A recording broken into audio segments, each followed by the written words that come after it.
new physics engine we're launching to the Novadex physics engine, and we've exposed quite a few features to our designers for using and abusing this physics engine. So, for example, the Scorpion now has a really nice suspension system. You can get in and drive around, and all the driving is handled by physics, the same as in 2K4.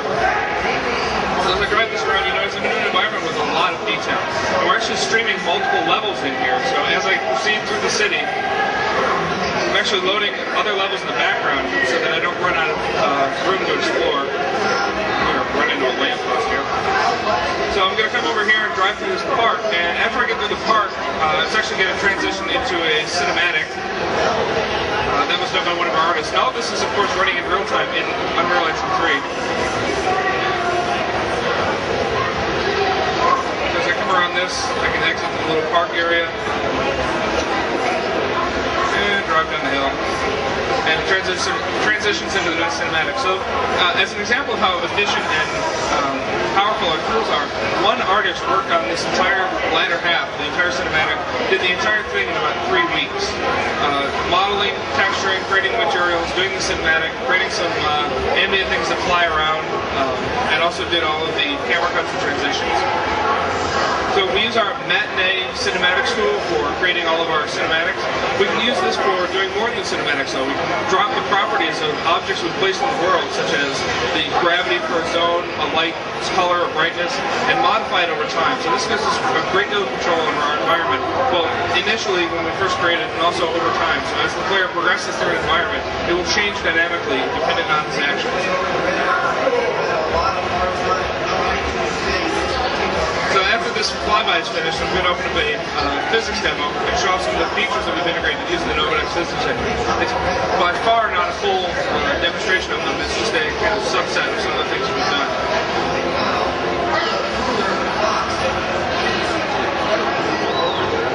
A bunch of cables hanging from the ceiling, and these are all actually ragdolls. So I can poke them around using my patented physics gun here. And you'll notice they have nice soft movements, they coil around. And these were created in Max, Maya, Softimage, whatever package you want. We have export plugins for all of those. Then when we bring them in the engine, we can create a physics asset from them. So we take the mesh data and also all the bones and the vertex weights and grab collision and constraints around them in our physics asset tool, or FAT. And then I can add them to the world with any kind of constraint I want. In this case, I have breakable constraints. So as I tug hard enough on the cables, they actually fall off of the ceiling. And I can get them all in the nice big snake pit here. Get them all piled up on top of each other. Now over here I have an example of a physics object with scripting, sound, lights, and particles attached to it. So as I walk this torch down the hallway, you can see there's another one of the cables here. I can push it around with the torch, but if it gets near the bottom, it starts activating and spewing particles and jerking all over the place. And this is all done using our Unreal Kismet scripting tools. So in about 30 seconds, I set up this little script that checks to see whether or not the torch gets near the cable. If it does, it activates it. We can also have complex materials on our physics asset and on anything we place in the world. Our characters, our terrain, our meshes, our particles, anything. So as you can see, I've got a nice distortion, kind of an abyss tube thing going on here. And here I've got physics assets contained inside of another physics asset. So when I open the fridge, all sorts of spheres drop out. Now I can use these spheres over here in my pulley system to add weight to one side. So if I drop this in the cup, you can see the other side gets driven up. And this is all being done in the physics system. So if I grab this other side and drag it down, you'll see it drags the first side back up, and then when the weight shifts again, it drops again. So over here I have my little torture chamber. This is Malcolm, one of the characters from the Unreal Tournament series of games. This is the UT 2007 version of it. So if I drop him, you'll see he bounces and falls on the ground. Now, one of the things that's interesting in this room is I'm actually controlling physics in this room in Matinee. So if I run my little script, gravity is going to change. Whichever wall gets highlighted, that's where all the gravity in the room is going to suck everything. Which gives Malcolm a bit of a bad day.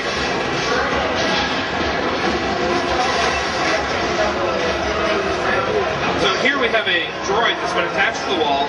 All four of his limbs are welded to the wall, but his internal joints are set up in fat so that they're breakable. So if I grab his leg and start pulling, it actually pops the joint free. I can do this to all of them. So I've got a little Christ droid set up here. I can grab him and just tear him off the wall, break his arms and legs. And down here I've got my physics gelatin. So if I grab Malcolm again, I can throw him into the gel and begin dragging him through. There's a Kismet script set up to detect whether or not he's inside the volume. If he is he going over a certain speed? And if he's doing that, then I can play a looping sound for the squishing sound as he goes in or out.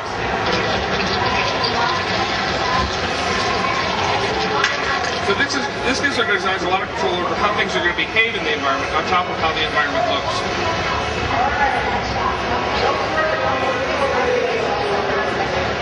So the next thing I'm going to show is some of the performance that we're getting from the GamePlasma physics engine. And this is all running on a dual SLI NVIDIA cards. We're getting excellent frame rates, and we've been extremely happy with our partnership with them. So here I've got a little ravine. In Unreal Tournament 2003, we had between 5 and 10 ragdolls going on at once. It's pretty much the only physics we really had going on in the game. So that's about how many boulders I've got tumbling down.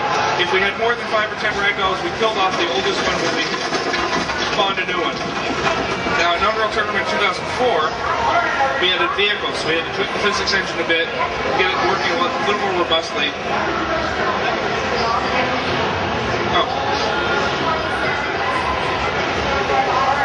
And mistyping doesn't help.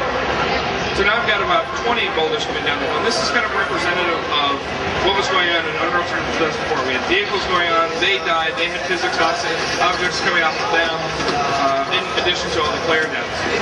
So this is a generational leap, not a series leap or a simple leap. So we can support a little more than double what we had before. So this is what Unreal Engine 3 running on NVIDIA cards with the GamePlasma physics engine can support. So I've got 637 boulders tumbling down the hillside. And this isn't a static scene. I can grab these boulders and throw them around. I can also use my explosion gun to interact with them. Now if I turn around, you can see that there's a level spot on the hillside where the boulders are collecting. Now if I want to get them out of there, I can use my explosion gun to really force them out. So you can see this has a lot of implications for doing interesting gameplay using physics, as well as doing the typical first-person shooter or any other type of genre you want to work with.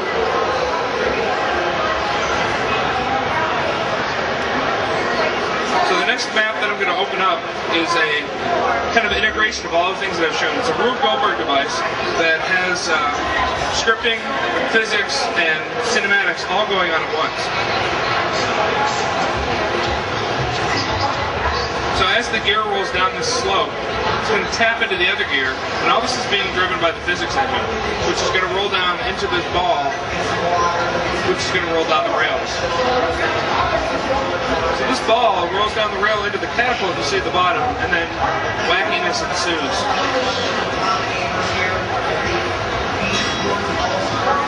The gears that you see here are all being driven using the physics engine, as is the sliding constraint that you see going down the cord there.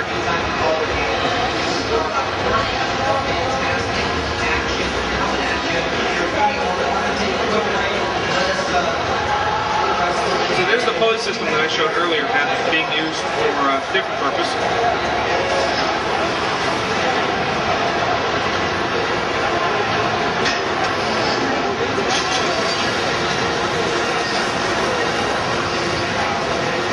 So this fuse is going to travel into the back of my rocket car, which is going to send it careening down the ramp and into a big pile of dynamite.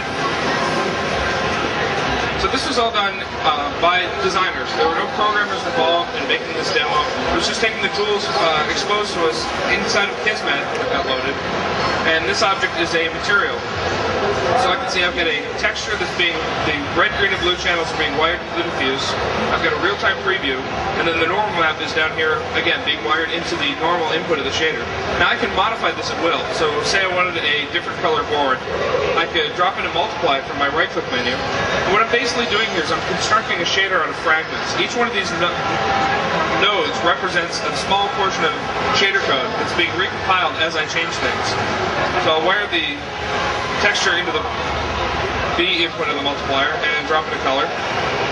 And let's let's make it really bright blue. So I complete the multiply operation and then drag that and replace the diffuse input.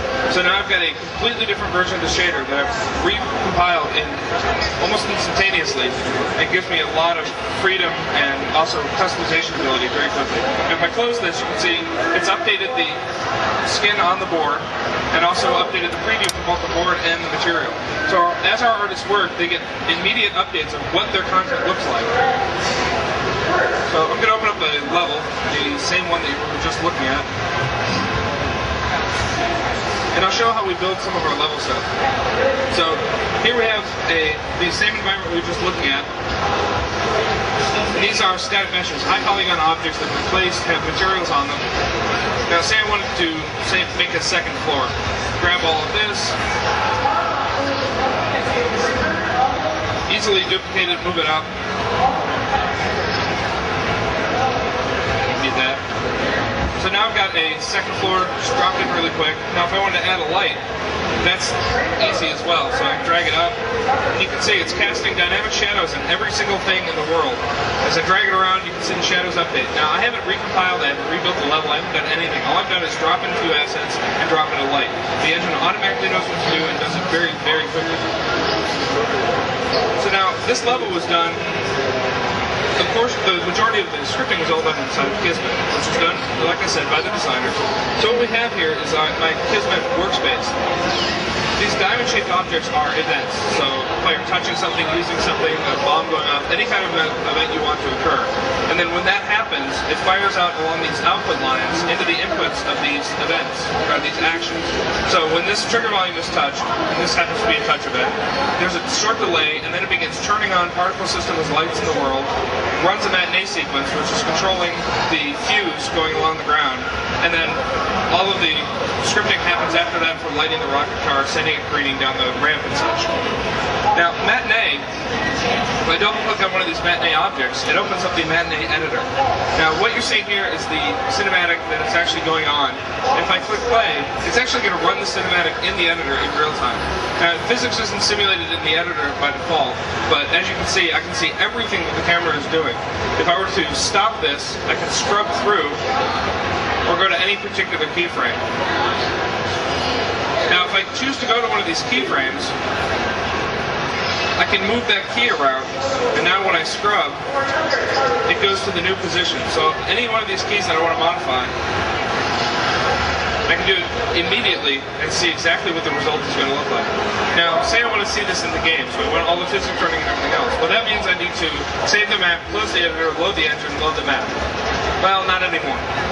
Rather than that, we've got a play and editor function, which opens up a real-time window running the engine, an exact copy of what I was working with, and I can see all the new camera motions happening.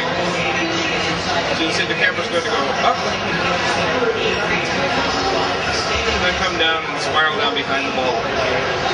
So immediate return. I can do anything I want and immediately see it come back to me. So the last thing I'm going to show is a gameplay demonstration. This is just a few minutes long, but it's a pretty good idea of where our engine is going, what we've been doing with it.